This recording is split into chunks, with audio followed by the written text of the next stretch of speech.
again, everyone. Hello. Hello. Yes. So, if you're joining me right now, this is actually part 2 of my building series. So, yesterday was part 1 with teacher Melissa, where we were talking about building your confidence in online teaching. And today is part 2 with teacher Alejandra. Hi. Yes. And so for today, we are going to be talking about like building your online teaching business. And so what that could look like could be multiple streams of income, different platforms, and using the teaching skills that we kind of talked a little bit about yesterday and putting it into your business and how you can scale your business in this route. So I know there are several people coming in still. So and if you are here, welcome. Hello. So make sure that if you have your questions, leave them in the comments and we'll get to them at some point, either towards the end of the video or if we feel like there's an in-between time, we'll answer those questions then. So Alejandra, while we are waiting for people to come in, why don't you tell us a little bit about yourself? Sure. So my name is Alejandra. I have been an online teacher for the last 3 years, I want to say. I started with BIP Kid and ESL, working part-time, and then I transitioned to full-time teaching about 2 years ago. And currently I'm working for only Outschool. So right now I'm just working with Outschool, and then I've started to develop other streams of income as well. Awesome. Yeah. So I've done online teaching for about 3 years too. So that's so cool. Awesome. Wonderful. Yes. So that was actually one of the first questions, right? Was what platforms do you teach on? And so you shared it's just Outschool right now. Yep. Right now, I just am with Outschool. I have been thinking about jumping on Allschool. I've heard good things about them, but right now I just have Outschool. Yeah, that's absolutely okay. One thing that I feel like all of us, like online teachers, collectively share is that it's a journey, and each online teacher has their own journey. For sure. And I mean, some teachers go on all the platforms, others only do one. Mm-hmm. And then what we're going to talk a little bit about is those streams of income and what that could mean for your online teaching business. Because when we say that we're online teachers, you could mean just online teaching, or you could mean online teaching and selling TPT products, or doing YouTube, or doing other streams that you feel like can serve your community better. So absolutely. So let's see. No comments yet. That's okay. So how about this? What are your streams of income currently?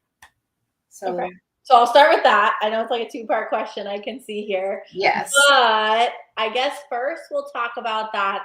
Right now, I would probably say I have mainly 3. I mean, there's bits and pieces to each, but my main one is obviously teaching online, so Outschool. And through Outschool, I teach a variety of classes. That will be my tutoring classes, my ongoing classes, or my clubs. Then I have my camps, my one-time classes. So I have different types of classes on Outschool, which you might know about Outschool already.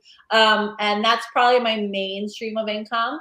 But since I kind of have that stream pretty solid right now, I've started to develop other ones slowly.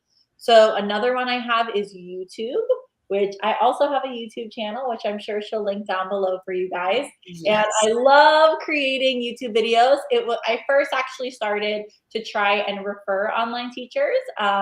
And then that is what I do. So I do share links in my YouTube videos to help other teachers get started teaching online. But through the journey, I've also learned it's just fun to share like tips and just your journey as a teacher. So I share a lot of that on my YouTube channel as well. And usually I'm able to make money on YouTube through my links. So I usually include links in the description box that help me earn some sort of income. So that's another stream of income. And then my last main stream of income is teachers pay teachers. So it's been a couple months that I actually started a TPT shop. And I just started creating resources when I was with Outschool. I had to create a lot of my own resources. And I thought, why don't I just post them on TPT and see what happens? And then I started making sales and I really enjoyed it. So that's what I've really been working on right now, is just trying to develop my TPT shop. But those are probably my three main streams of income currently. Yeah. And so I feel like it's good. Like you still want those multiple streams of income, but you also want to make sure that you put enough time into those streams of income to actually see income. Because if, it's one thing if you put all your eggs in one basket, but if you put, one egg for too many baskets, it might not be profitable. And Right. so, even if you only have three, if you're dedicating time to each, that can be beneficial. Yeah, and it's always like something that I always think of. It's always best to kind of focus on one and then move on. You don't have to master it perfectly, but once you've really gotten into a good routine, for example, with Outschool, I already have all my classes kind of set. So every Monday I plan my classes for the week and that's it. Like I don't have to do a bunch of extra work. So I'm able to work on those other streams of income. But I didn't do that like right from the start. So you want to be able to devote time, really good time and energy, focus in on one stream of income, and then kind of slowly start to develop others if that's your goal. Because if your goal is to just teach online, which I did for 1 or 2 years, just teaching online, that's fine too, because that's a great, great source of income. Yeah. And so the second part to the streams of income question is, how long did it take for each of those streams of income to start seeing income? Yeah. What did that look like for you? Pretty much right away. It wasn't I was making tons of money for each of them right away. But for teaching online, it was right away. I mean, I started with VIP Kid, and VIP Kid started very slow for me, but I was also doing it very, very part-time because I was in the classroom. But it probably took me a few months to actually get like a solid regular schedule, and then something similar with Outschool as well, that it took me a few months to get a regular schedule, but I did start to get income immediately. It just wasn't full-time income. Something similar with YouTube as well. I kind of went into YouTube knowing that if I wanted to make money on YouTube, I had to share some kind of affiliate links. So I've always shared links in my videos, and I would say, I mean, it takes a little bit of time to get views, but once you start to get views after a few months, you can start seeing some income there as well. And then same thing with TPT. So I actually have been sharing like my exact TPT journey on my YouTube channel, like how much money I've made each month. And my first month, I only made a couple dollars, but it was my first month and I still made some sort of income. So I'm just growing from there. So I think you're able to make money with each of these streams almost right away. It's just not that full-time income. It will take time for it to develop into something that's more reliable. Yes, I think so. Yes. And that's something that I've personally experienced myself too. Like most people, when they hear something about like passive income or even just regular streams of income, there might be this mentality like, oh, I'm going to get a lot of money right away. In an online teaching world, that's just not very realistic whatsoever. But it doesn't mean that you're not going to earn any money. It just may not be a lot of money at first. And so I feel like for us sharing, it's okay if you only make like $5 this month on Teachers Pay Teachers. Like eventually you get to the point where it'll be 500, and then it can only go up from there, as long as, like you've talked about before, you focus on those streams of income and you try to make sure that it continues to grow in that way. Yeah, awesome. Wonderful. And then Andrea showed up yesterday. She just said hi again. So she came in yesterday and also shared a few questions. So Andrea, if you're still with us, you can ask away about building your online teaching business. So for running your business and for new online teachers that are feeling like, okay, so I kind of know how to teach online classes now, but I want to do a little more than just online teaching, or maybe I just want to be a better online teacher. Do you have any tips and tricks that you want to share with us about running your teaching business? Sure. I feel like I can think of a few. I'll talk about one of my top tips first, which is something I feel like personally I've been hearing so much. I'm a big like podcast and YouTube listener. I don't listen to too many teacher stuff, but I listen to a lot of like productivity and just running a business kind of Mm, stuff. And in one of the podcasts I've been listening to a lot recently, she's been talking about how important it is to really focus on your own goals and not mhm. everyone else's goals. And I feel like I've talked about on my channel before, one thing I love or I always recommend to online teachers is to have some kind of social media so you can connect with other teachers, because I think it's so helpful to connect with other online teachers that are doing something similar to you. But there are kind of some cons to that sometimes, that it's very easy for you to feel like you're supposed to be somewhere, even if Mhm. it's not your goal. And I'll give like a quick example. For like me, I'm an Outschool teacher, and lots of Outschool teachers, once they've had like lots and lots of enrollments and they can barely teach any more classes, they feel like the next step is to become an organization. And Mhm. for some people, that's awesome because that's their goal. That's what they want to do. But Mhm. if that's not your goal, it's okay. You don't have to Right.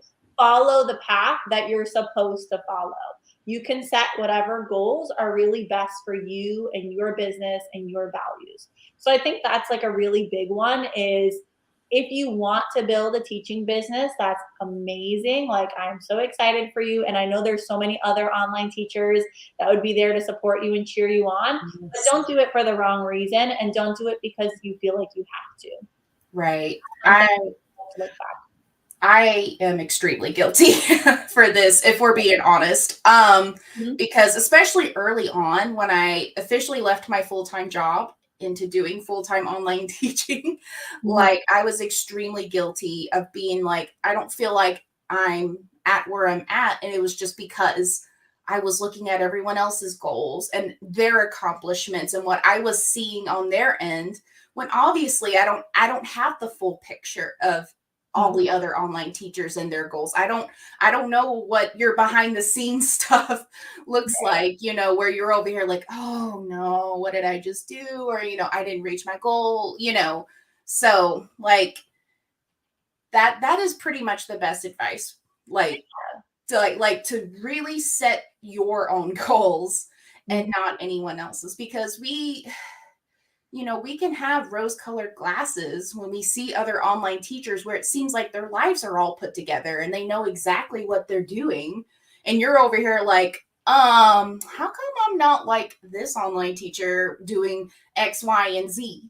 Mhm. Why am I like doing like one Instagram post a week, or why am I slacking behind on YouTube, or whatever the reason is. Yes. Like, and that's what we talked about earlier, is like each online teacher has their own journey, and Mhm. that's okay.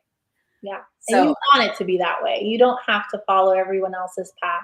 That's the beauty of having an online business. If you don't like something, you don't have to do it. If you want to try something else, try something new, that's fine. Put some energy into mhm, that. But you can kind of figure out what you want to do based on your own personal goals. So yes. that's something big. I was thinking about another one, kind of more business related, maybe, Mhm, is batching. So batching tasks or having days so for specific tasks is extremely, extremely helpful as well. And I'll give like some examples for this too. So for example, like on Mondays, I teach, but it is my Outschool day. So I am doing everything with, if I want to create new classes, that would be that day. If I'm just planning my classes for the week or trying to get ahead, plan future classes, it's that day. But everything on Monday is Outschool. Then on Wednesday, I usually have either a content day or a TPT day where I'm creating a bunch of content for YouTube, I'm editing content for YouTube, or I'm focusing on TPT and just creating, creating, creating. On Fridays, I like to post my TPT products. But like those are just examples of I pick a day or I pick a time in the day and I'm just focusing in on that task.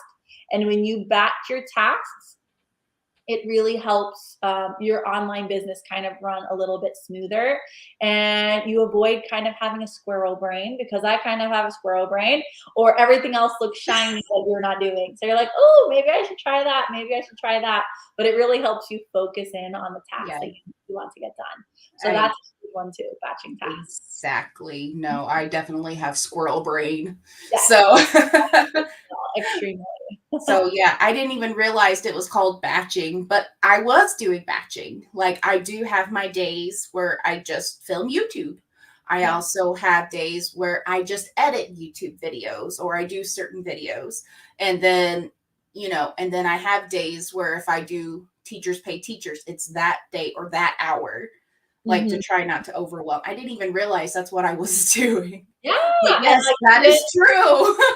I know. And an even like better tip, something I do specifically for TPT, because that's what I've been really focusing on lately, is I put on a timer. So I give myself, okay, I'm going to put 1 hour. I put the timer, I put my phone to the side, and I'm just working on TPT.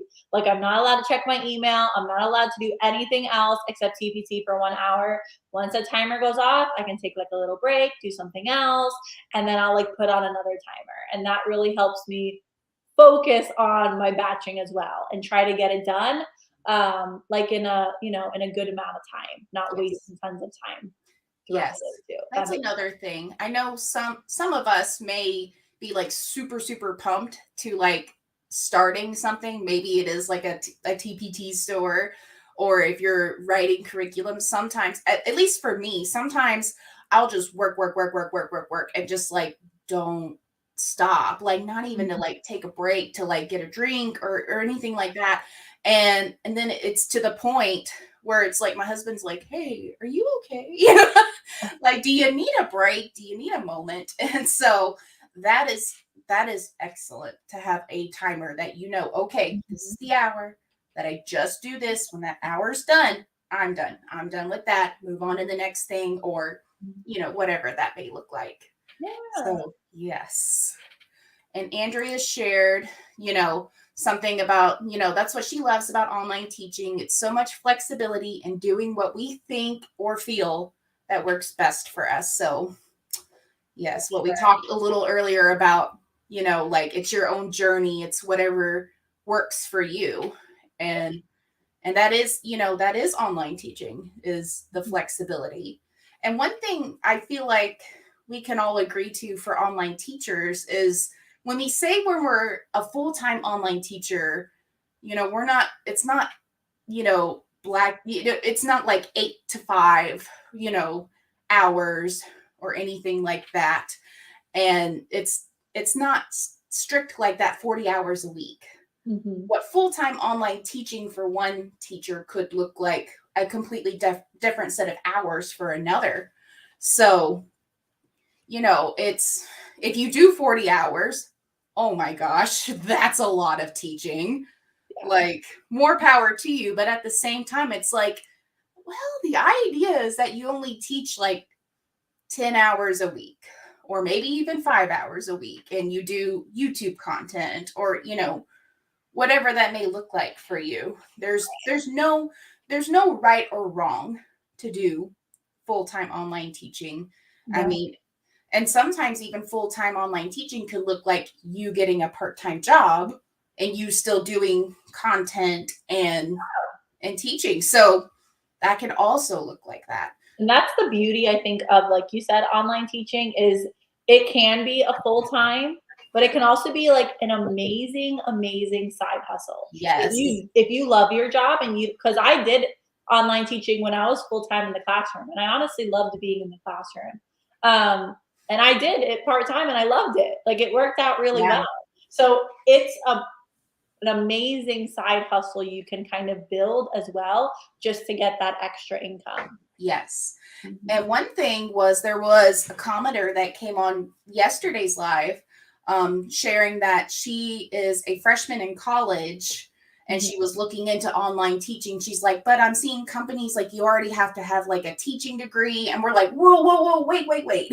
Wait, we have platforms where you do not need to have a bachelor's degree to teach on. Like, if you already have a curriculum plan and you know what you want to teach, like, go ahead and apply and put in your intro video and see what happens.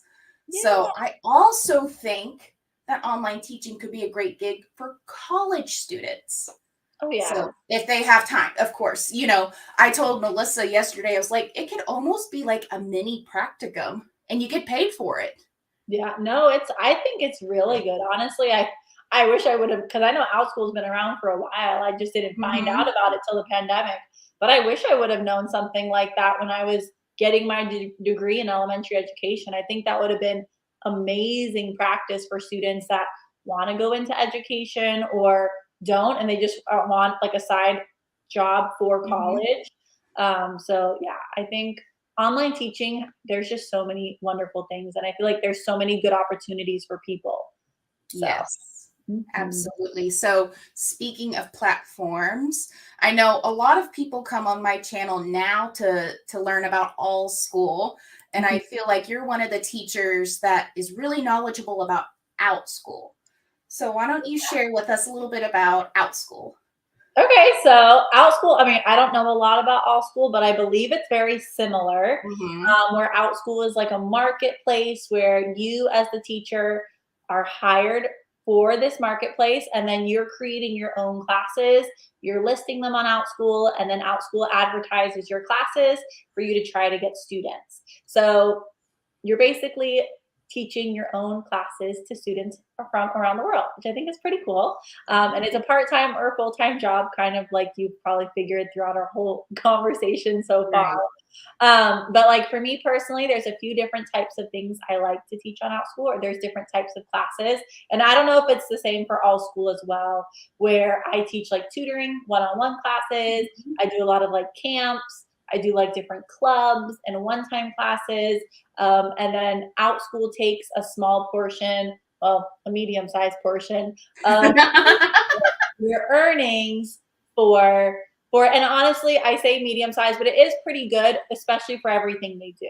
So Outschool is taking a portion of your check, but it's because they do so much for you on the marketplace. So that's basically, I would say, the gist of it. I think, because I know I saw a question on the side asking about if it would be a good time to apply for Outschool, and probably like Allschool, it's almost always a good time to apply. They're always hiring and getting new teachers. I think you can start with Outschool or Allschool at any time you want. You just have to, put the energy in and try it out. I'm trying to read what the comment was saying. It seemed like for Andrea, she did try to apply to Outschool, but she got denied. Yeah. So maybe there are other teachers that are listening or watching this, and maybe they're sort of in the same boat. Like, okay, I've tried to apply, to either or maybe both, and their application got rejected. What do you feel like might be some tips to help them like speed up the process and help them get accepted? Yeah, well, I can share because I've actually had a few people reach out recently that the same thing has been happening.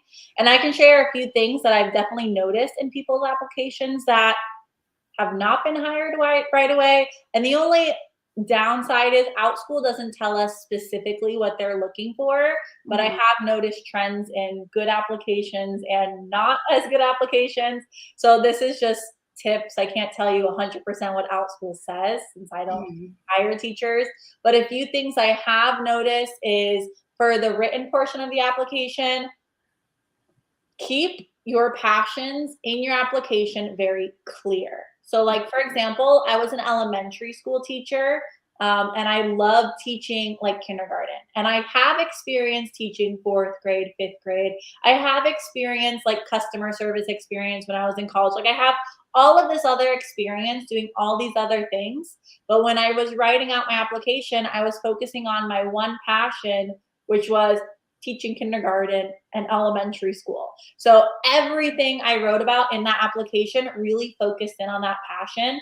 So I've noticed when teachers focus in on one or maybe two passions, their application usually does a lot better if they're just sharing basically all the experience they've had like in the entire world.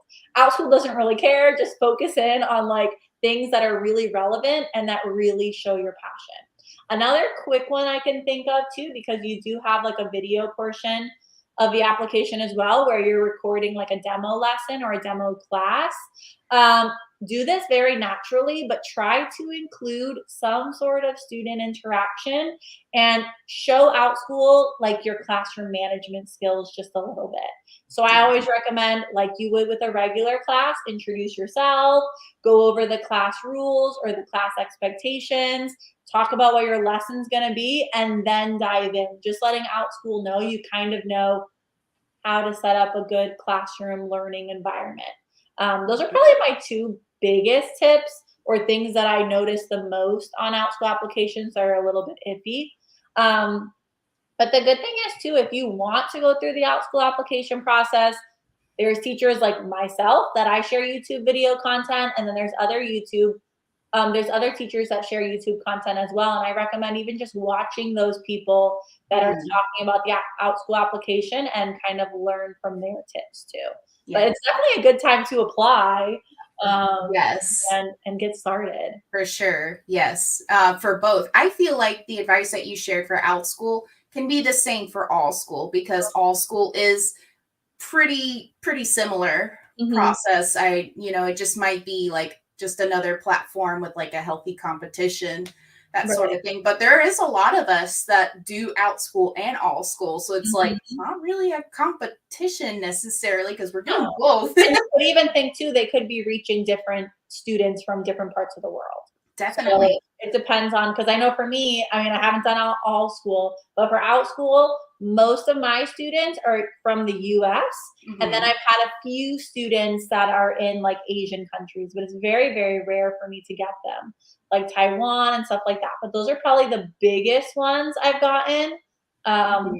But I'm sure Allschool, I'm assuming they can reach other places as well too, right? Yes. So yeah, it's primarily it's kind of like Outschool, where it is around the world. However, I have noticed personally, like I actually see more of the ESL students coming on to my classes. And then for Outschool, it tends to be more like the US or Canada population. So, you kind of get the best of both worlds if you do both.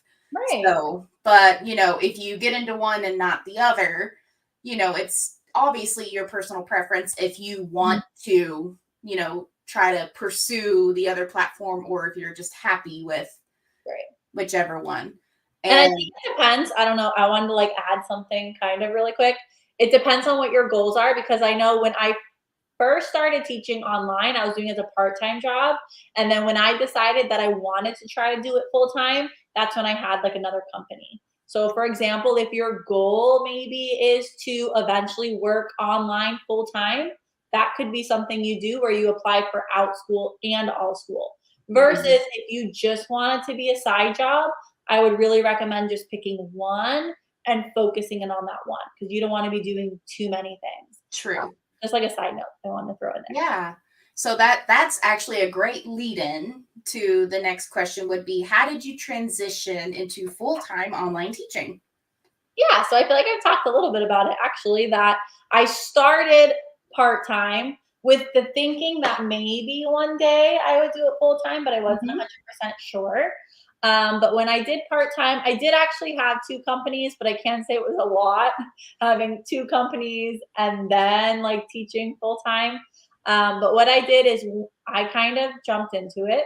I tested it for 6 months and I was able to do it part-time. So I was like, okay, if I can do it part-time, if I leave my full-time job, I can definitely do it full-time. So during the summer where I was off from teaching in the classroom, I tried it out for 2 months and just opened up my schedule and tried full-time teaching. And then I was able to, so I left my full-time job. And then from there, I decided to do, I would say about a year or so of just like teaching full-time. full-time hours, I would probably work, and this was VIP kid days, so I'd kind of work a lot. I would work 35 to 40 hours. And then once I transitioned to Outschool, that's when I started to more of try other streams of income. Mm-hmm. But I would say it took me time to kind of get used to it because I did it part-time and I was doing it when I was in the classroom. It took me about 5 or 6 months to get used to it. But once I really jumped in, knowing that I was going to do it full-time, kind of right away, I was able to because I had like two what's it called? Marketplaces, companies that I was working for. There you go. I was working for 2 different companies at the same time, and that was a good way to kind of transition into it for me. Yeah. Yeah. Awesome. And so it took about 6 months of like consistent income, would you say? To To get, like, I mean, during the summer, I got it pretty consistent, but it was probably because I was doing it part-time for so long. Because gotcha. again, it was different with VIP Kid and all the ESL companies because it was just I'd be opening slots and they would get booked and I would get regular students. So I feel like it's a little bit different. With Outschool though, I have seen teachers that after a few months, they are able to get that regular, consistent full-time income. Yeah. So it can take time, but Yeah. That's exactly what happened with me. I didn't really see a lot of full-time income potential with VIP Kid when it I was first hard. started. It was hard. Yes. Oh my I would gosh. work like every day. Yeah, there was a point where it's like, oh my gosh, if I want to earn an extra whatever, I gotta teach during Mhm. these times. And It was a good season, but I don't want to go back to that season. yeah, It I'm okay. introduced me to so many beautiful things that are better. Right. I am not mad at all for those that would have to get up at 2 a.m. to teach, because I was definitely one of those teachers Me that too. listened to other YouTubers saying, well, if you teach classes like in the middle of the night, and even if you get up in the middle of the night to teach, that's how you get more bookings. And I was like, okay. So I would set my alarm like 2:30 in the morning to teach like one 3 a.m. class, go back to sleep, wake up and do it again at 5. Yeah, no. Oh, see, no, mine was, and that's how, like I said, I built it up because when I was a classroom teacher, I was doing like 6 to 7 before work. And then when I started, like during the summer, I opened up everything. Mhm. So, and if you start to open up everything, eventually VIP Kid was giving me bookings where I would just get full days. Like 2 a.m. to 9 a.m. was all booked, and I was doing that like every day. So it's exhausting. I would It skip it is. out like one day, but yeah, it was a lot. Yeah. Yeah. Still possible. And that's where, when I was still doing my full-time job and then I was starting with Outschool, it was way more manageable. Yeah. So then on my days off, I started a solar system class and it was getting fully booked a lot. So I kept offering it a lot. And it was like, whoa, like I'm pretty much earning the same amount of money as I would working my full-time job and not having to work so many hours either. And so it was like, it was then that because the full-time job that I had before leaving into full-time online teaching was actually not in education. Mhm. So I was a teacher until 2019. And Yeah. so I had stopped then. And then I was like, well, I need insurance. My husband and I need to make sure, we have a roof above our heads. Oh, that's Yeah. And then the Pandora happened. And so I was like, well, now I have no choice, but to stay in this job, because otherwise, yeah.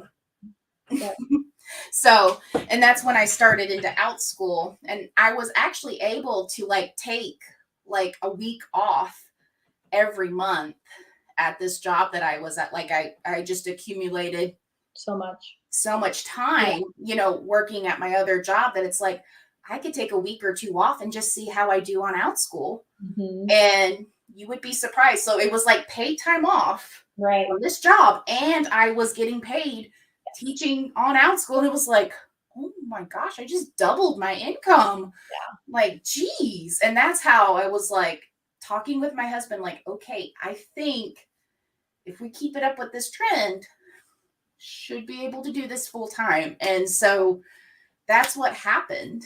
And that's where we are now. And so mine is similar. That's why I was saying, like, you start, because I started during the summer. So I had the summer paycheck from teaching, and then I did it. So that's such a good, I feel like I was talking about this with someone else as well too, is kind of having your finances have either a little bit saved or kind of do something like you just mentioned, using like a vacation time or like a week, that so you kind of get that double income, and it kind of helps you as you continue with pursuing online, I guess I would say. Yes, you definitely don't want to just jump into full-time online teaching. Like, I mean, unless you just truly cannot get another job anywhere else, which would really be unfortunate if you couldn't.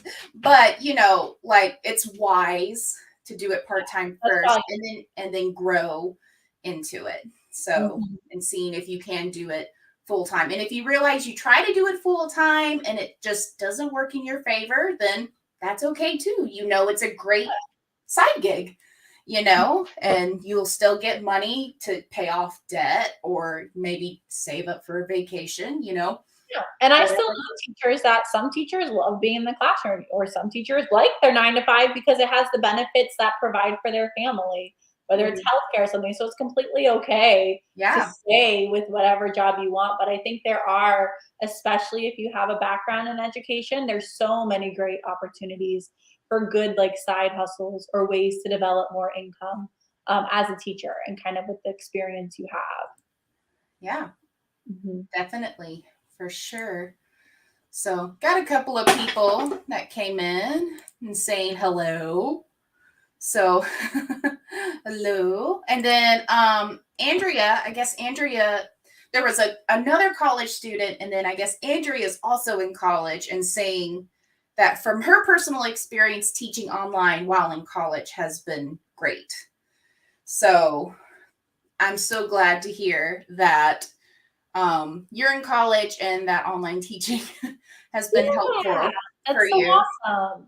So I kind of wish I had that job back then too. Like, I just did computer lab stuff. That was like my little college job. I literally just sat in a computer lab and just did homework. That was my little job that I had in college. And it definitely didn't pay as much as online teaching is. For sure. So, Andrea also shared one time I accidentally posted a class at 4 a.m. It got booked, but that's when I realized it was at 4 a.m. That family then asked for continuous tutoring at 4 a.m. No. I said, those are ESL days. Goodbye, ESL days. And this was tutoring. Oh my gosh. Ooh, goodness me. That is early. It is, but you know, it has its pros and cons, because there are pros to working early, because then, especially if you're in college, you're busy. So sometimes that opens things up. It all depends the person. Yes, definitely. So I want to tell that family I want to change that time. And if not, I'll let them go. Yeah. So I can't keep doing it that early. Yes. So boundaries. That was another thing that I didn't get to talk about, actually, and I forgot when we were talking about like tips and tricks, is kind of setting clear boundaries. And if something's not working, it's okay. And pay attention to signs of burnout. So that can, I mean, it could work for you. And if it does, that's awesome, because I used to teach early mornings. But you want to be careful as well. And when you're starting to get exhausted, or you're not really looking forward to your classes anymore, it's usually a good sign that you need to change things up a little bit to avoid burnout. So I always like to say, look for the signs of burnout and try to avoid them. Take a few days off, do something extra for yourself, change your schedule or your classes a little bit, so you're the best energetic teacher you possibly can be. Yes, definitely. Or your body will tell you, you need to slow down. Yeah. Like, I could not tell you how many like migraines have been triggered in my brain for just go, go, go, go, go, go, go. Or like if one parent's like, oh, could you please do this class for just my child at this time and blah, blah, blah. And it, you know, and because for online teaching, especially for either platform, you have to show a lot of customer service. And so you have to put on that customer service front of like, okay, so I want to satisfy you, or, I want to make sure you get what you need. Let's see if we can work out a plan.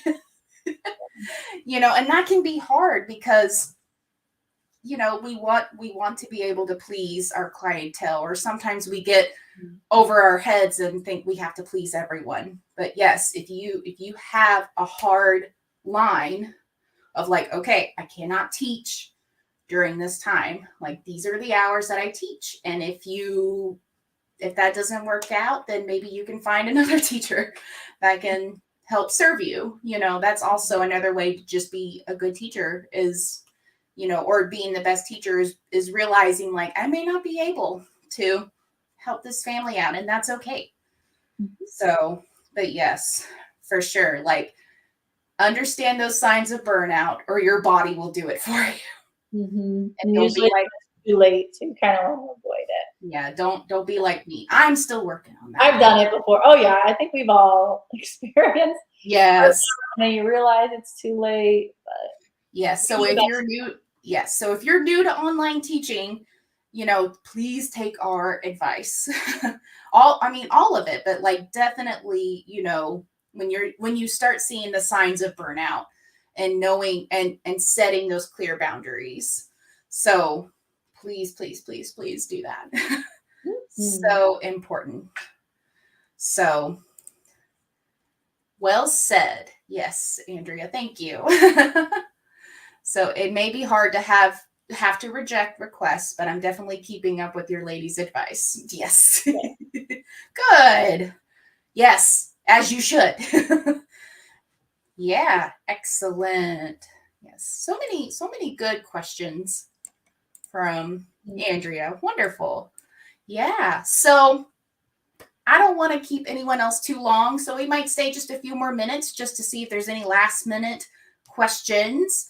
But before we close out on like this little mini workshop series that I just started, the end of part 2, what you'll see below is our Instagram handles. So Teaching Online with Kelsey is mine, and then Teacher Alejandra is her IG name, and then we also have YouTube channels. So so mine is also Teaching Online with Kelsey, and then your YouTube channel, Alejandra Landano.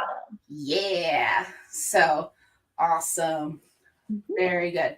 So you can also, for a lot of us YouTubers, we also have services that we provide in the description, or a lot of freebies. Alejandra, do you want to talk a little bit about some of your freebies? Sure. So I probably would have one that's kind of relevant. If you are interested in VIP Kid, I have no idea if VIP Kid is still doing stuff, but I do have a freebie that is very, very old for VIP Kid. But my relevant freebie is probably my Outschool freebie. So I do have a resource that if you want to start tutoring on Outschool, I have a resource that helps you make your listing, helps you start to organize your resources, kind of like a step-by-step guide that, like I said, is completely free, and it helps you get started with tutoring, because I've noticed that a great way for you to start to develop regular students on Outschool is through one-on-one classes.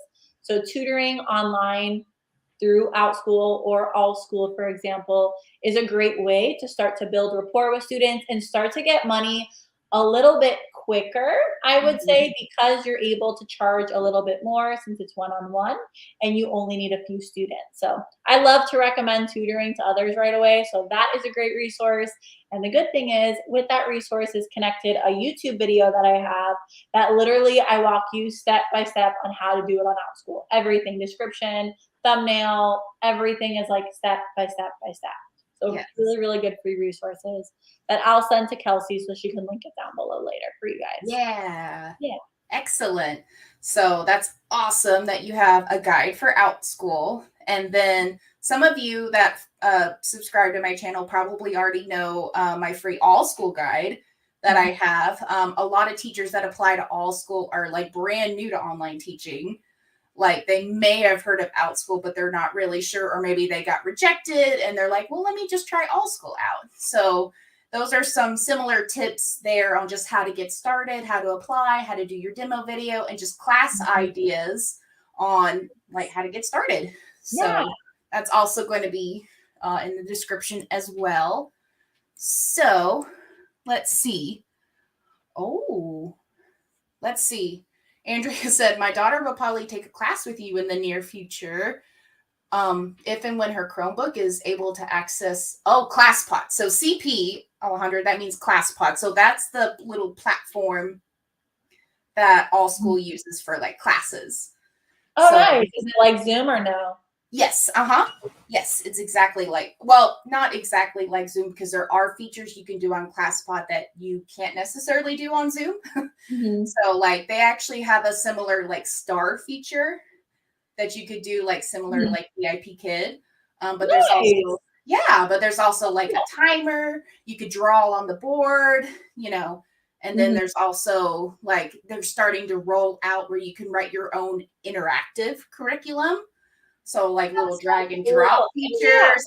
Yeah, it's pretty stinking cool actually.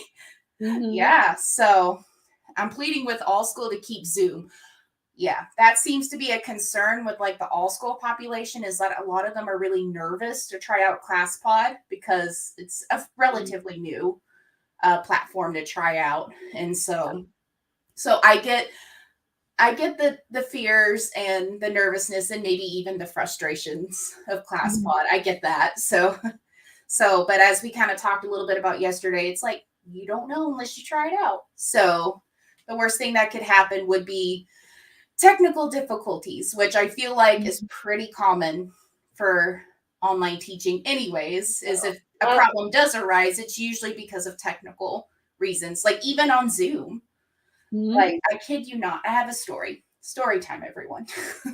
My third day of full-time online teaching, I was teaching a solar system class, and all of a sudden Zoom decided to just go berserk. Like all the families and the kids were over here like, Miss Kelsey, I can't hear you. Miss Kelsey, I can't hear you. Where'd you go? Like every single kid was like, where'd you go, Miss Kelsey? Where are you? And I was like, huh? What? Can you hear me? And they're like, Miss Kelsey, where are you? Like they were all just like all of them were like, where'd you go? Yeah. Every single, like, I literally mean every single one.